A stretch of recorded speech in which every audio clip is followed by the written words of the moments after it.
When you're purchasing real estate, it is important to know the contract that you're using to purchase the real estate with, right? You need to know the terms.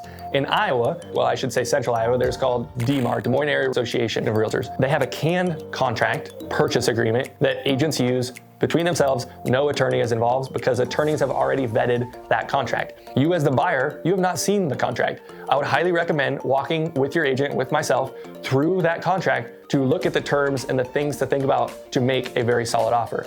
Now, there are pieces of that contract that literally are canned, no one pays attention to. They're in there, they are what they are, they're not changing. There are other pieces of the contract that you can change or write out or not use. For example, inspection period. I'm always going to be one that recommends an inspection period, but there's a ticker in there that says, how many days do you want for the inspection? Well, I know enough inspectors that I feel really good about that I could do and feel really comfortable with a 5-day inspection period.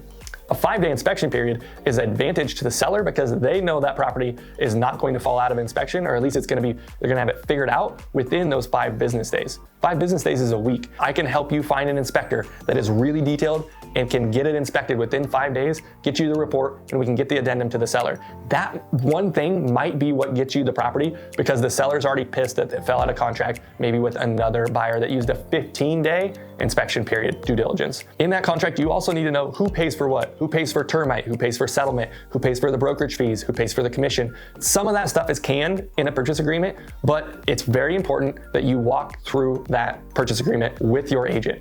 If you want a general one to look at, I have it recorded right here, and you just click on this video. I'll kind of walk you through it.